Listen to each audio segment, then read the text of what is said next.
ulug'vor g'oya kerak.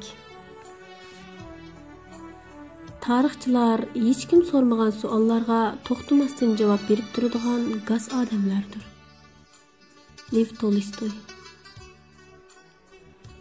Polshaliklar 100 yildan ortiqroq vaqt ichida kam deganda boshqa 4 mustamlikchi kuchga qarshi kurash qildi. Bu kurashlar jarayonida nurg'un qatim yordam kutgan yerlarning xiyonatiga duch keldi.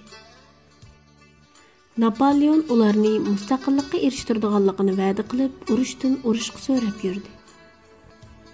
Yevropa bo'lsa, Polshaning parchalanishini beparvolarcha tomosha qilib turdi. Amerika Qo'shma Shtatlari bilan Angliya natsistlarning ishg'olidan amdili qutulgan Polshani ruslarning yo'liga poyandoz qilib selib berdi.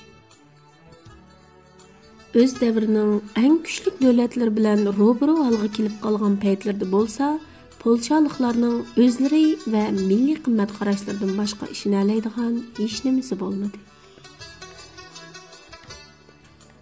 Polshaliklarning mavjudlik kurshida hammani yarib bir urush maydoni edi. O'gzi bilan To'rus arliqlari, binolarning yer osti qavatlari, daraxtzorliklar, emgak lagerlari, universitetlar, kimsozlik zavodlari, oshxonalar, yaslilar, muzeylar va ko'chalar. Har qanday sharoit va imkoniyatdan oqilonlik va jasurlik bilan foydalangan polshaliklar madaniyat janglarida hech qachon, hech bo'lmagandimi kommunizmning yimirlishigacha mag'lub bo'lmadi. Kommunizmning yimirilishidan keyin bakteriya Polshaga farqli bir nuqtadan yo'qdi. Davlat yana bir qatim umumyuzlik kultur madaniyat istilosiga duch keldi. Lekin bu qatim qurollar faqat sayramadi. Davlat ziminlarini askarlar ishg'ol qilib olmadi. Darlardan, sürgünlerden, lagerlardan əsərmi yox idi. Kelganlar qo'llarini solgan oldi keldi va kelgan yerda o'zini beshining toji qildigan bir o'yni uchratdi. Sharq lageri ichidagi o'qituvchilarning oldingi qatordagi zotlardan Vatslav Havel prezidentlikka saylanganda polshalik adabiyotchi Adam Mixnik o'zidan chavaklar tugab isiriqlar chilinishga boshlaganda o'zingni qanday his qilasan deb so'ragan edi. Gerçi chavaklar faqatli to'xtamagan bo'lsa-mu, boshqa tarafga yuzlandi. Xalq o'zlarini yarim asr ilgari Sovetlarning qo'liga tashlab bergan Amerikaga oradan yarim asr o'tgandan keyin Sovetdan qutqizib olgan bir nijotkor sifatida qaradi. Va uning tarafidan kelgan hamma narsaga bag'rini ochdi. Polsha tili cheklangan yillarda tillarini o'rganish va uni saqlab qolish uchun hayotlarini xavfga itirganlar bu qatim o'z ixtiyorligi bilan yot bir tilni qabul qildi. 19-asrning oxirlarida yo'llardagi Polsha tilida xatlar yozilgan do'kon viviskalarni ruslar saqchi kuchiga tayinib o'zgartgan edi.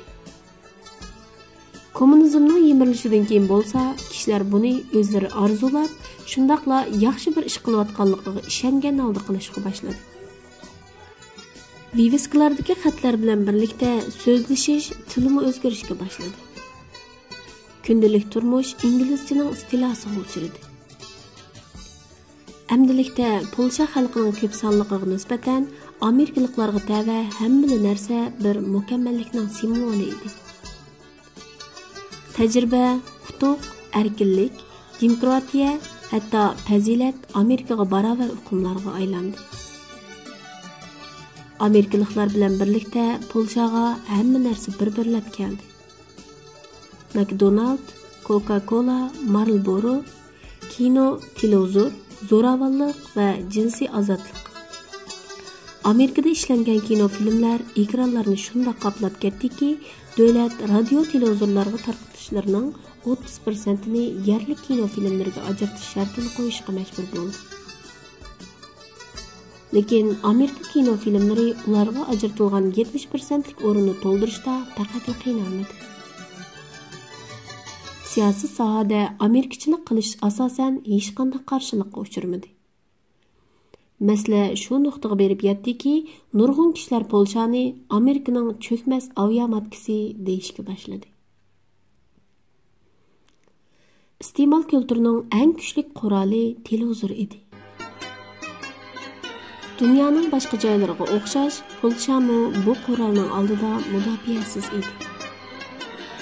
Jinsiy ozodlik, seriq film va zo'ravonlikdan iborat 3 omil Polsha va boshqa sharq lageridagi davlatlarning televiziya kanallarida butun xalqni asorati ostiga elishda qiyinchilikqa duch kelmadi.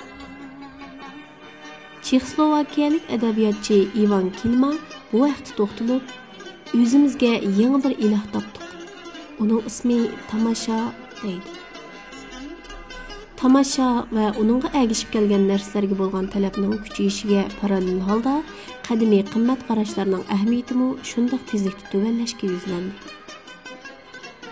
Lenin kimsozlik zavodida Mitsevishning she'rlarini anglab yig'ilgan ishchilar amdilikda yo'q.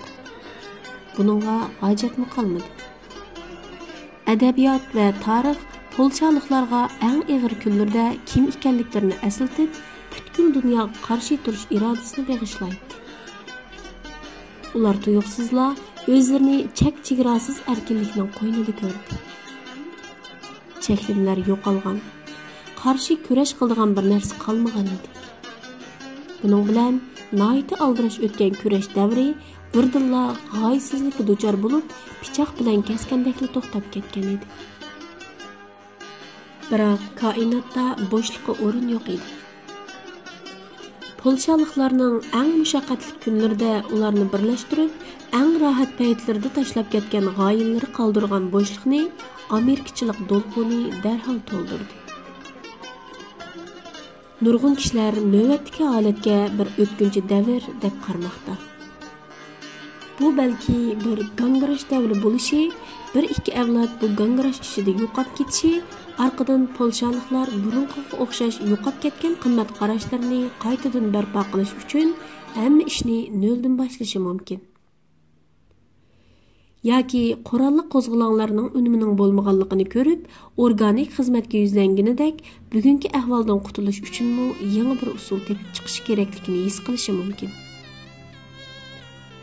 Ehtimoldirki, navbatda yurtdoshlarini bu kultur istilosidan qutuldirish uchun erkinlik ichida bo'lishchi varqirabmi, ovozini faqatla anglata olmagan bir oz sonliq, yana mushundoq bir tashkillanishning negizini hosil qilish vazifasini o'rinlayotgandir. Nimani bo'lmasin, polshaliklar oldi bilan yo'qotib qo'ygan narsalarini tepishga va o'zlariga bir milliy nishon belgilashga majburdir.